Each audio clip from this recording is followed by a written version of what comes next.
Assalamualaikum warahmatullahi wabarakatuh. Bertemu kembali bersama Ibu Mia Nur Melati dalam mata pelajaran Prakarya dan Kewirausahaan kelas 10 SMA. Bagaimana kabar kalian hari ini? Semoga kalian dalam keadaan sehat dan terus semangat untuk belajar ya. Nah, pada pertemuan pertama dalam PKW ini ada materi tentang pengolahan makanan awetan dari bahan nabati. Apakah kamu pernah makan atau membuat makanan dari bahan pangan nabati? Tentunya pernah ya. Nah, boleh dijawab makanan apa nih yang kalian pernah makan dari bahan pangan nabati? Bahan pangan nabati tentunya memiliki karakteristik yang berbeda satu dan lainnya. Berikut ini contoh beberapa jenis bahan pangan nabati yang perlu dikenal dan dipahami oleh peserta didik. Yang pertama yaitu ada buah-buahan. Buah merupakan bahan pangan nabati yang memiliki rasa enak dan menyegarkan ya tentunya, dan juga memiliki banyak nutrisi yang bermanfaat bagi tubuh kita. Nah, di sini salah satunya ada vitamin A, vitamin B, vitamin C, vitamin B6 dan juga yang lainnya. Kemudian, bahan nabati yang kedua ada sayuran. Sayuran ini merupakan salah satu bahan pangan nabati yang mengandung zat gizi yang lengkap. Sayuran juga memiliki nutrisi seperti vitamin, mineral, serat, kalsium, zat besi, folat, dan kalium. Bahan nabati yang ketiga yaitu ada serelia. Serelia ini merupakan bahan pangan yang berasal dari biji-bijian dan berfungsi sebagai sumber makanan pokok bagi manusia. Kandungan serelia ini berupa zat karbohidrat, kaya akan protein, berserat tinggi, dan juga rendah lemak. Juga mengandung vitamin E dan B. Contohnya seperti pada gambar ya, ada beras hitam, beras putih, beras merah, ada juga barley, jagung, dan gandum. Yang berikutnya yaitu kacang-kacangan. Kacang-kacangan ini termasuk hasil pangan biji yang berukuran lebih besar dari kelompok serelia. Kandungan kacang-kacangan memiliki banyak serat, protein, lemak yang menyehatkan, mineral, dan juga vitamin serta salah satunya yaitu vitamin E.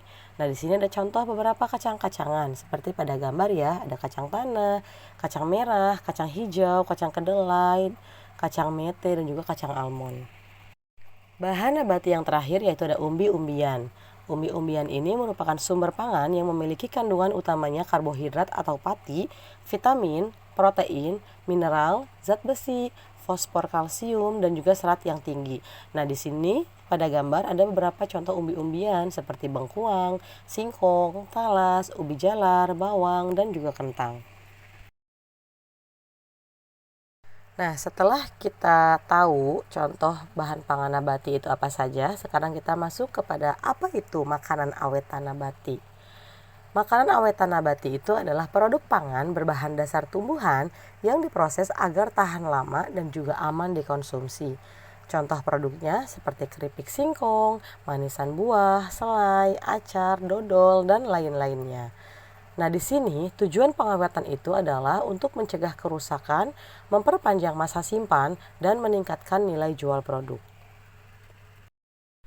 Dalam kewirausahaan, di sini di sub yang pertama ada tentang perencanaan usaha. Perencanaan usaha ini merupakan langkah awal menuju usaha makanan awetan yang sukses dan terencana.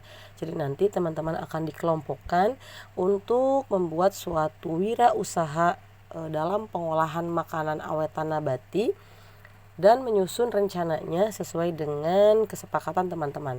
Di sini langkah yang pertama ada identifikasi. Identifikasi di sini yaitu peluang dan bahan baku lokal. Kemudian yang kedua ada tentukan produk. Mau produk apa yang akan nanti teman-teman buat dan pasarkan. Jenis produknya apa, kemudian target pasarnya siapa. Jadi harus ada ya target marketnya itu kita mau berjualan ini untuk siapa? Untuk anak-anak, untuk dewasa, atau untuk kalangan remaja. Kemudian yang berikutnya ada rencana produksi. Di sini ada proses produksi, ada kapasitas, dan juga alat-alat yang akan digunakan. Yang berikutnya ada rencana keuangan. Nah, jangan sampai nanti kalian berjualan itu kalau bisa kita mendapatkan keuntungan ya. Nah, di sini harus terencana keuangannya. Ada modalnya berapa, kemudian biayanya, dan juga menentukan harga jual produknya. Yang terakhir yaitu strategi pemasaran, saluran dan promosi penjualan. Tentunya perencanaan yang matang ini merupakan fondasi keberhasilan usaha yang akan kalian laksanakan nanti di depan ya. Nah, setiap langkah harus dilakukan secara berurutan agar usaha ini berjalan terarah dan juga menguntungkan. Seperti yang tadi Ibu katakan ya, kalau bisa ketika kalian berusaha itu untuk mendapatkan keuntungan. Dalam kewirausahaan ini juga ada yang dinamakan dengan analisis SWOT. Analisis SWOT dalam usaha makanan awetan nabati. Nah, analisis SWOT ini membantu wirausahawan memahami posisi usahanya secara menyeluruh, dari kekuatan internal hingga ancaman eksternal sebelum memulai produksi. Analisis SWOT ini silahkan kalian gunakan sebagai panduan strategi. Jadi bukan sekedar formalitas perencanaan, di mana SWOT ini merupakan akronim dari S-nya itu adalah strength itu adalah kekuatan.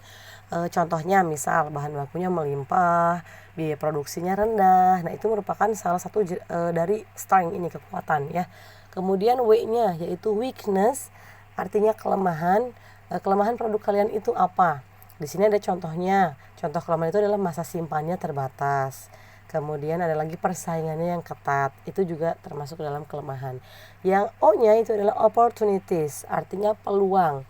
Di sini contohnya adalah tren makanan sehat dan produk lokal yang meningkat. T-nya itu adalah threats, artinya ancaman. Contohnya ada perubahan harga bahan baku atau mungkin regulasi pangan. Nah, di sini sebelum kalian memulai kewirausahaan ini, kalian harus melakukan analisis SWOT ini ya. Mungkin cukup sekian materi pertama yang bisa Ibu sampaikan. Nah, yang berikutnya yaitu untuk tugas, silahkan kalian membuat kelompok dengan teman-teman di dalam satu kelas, kelompok kecil saja 3-5 orang. Kemudian diskusikan dengan kelompok kalian makanan awetan dari nabati yang ada di sekitar tempat tinggal kalian. Kemudian, adakah modifikasi yang harus dilakukan untuk makanan tersebut? Nah, kalau sudah terjawab, kemudian tempelkan gambarnya atau gambarkan makanan awetan dari nabati yang dipilih. Boleh digambarkan di dalam buku catatan masing-masing. Yang terakhir yaitu nanti setelah selesai semua, presentasikan hasil diskusinya kepada teman-teman di kelas ya. Mungkin itu saja yang bisa Ibu sampaikan. Semoga materi ini dapat bermanfaat. Ibu akhirnya billahi taufiq wal hidayah. Wassalamualaikum warahmatullahi wabarakatuh.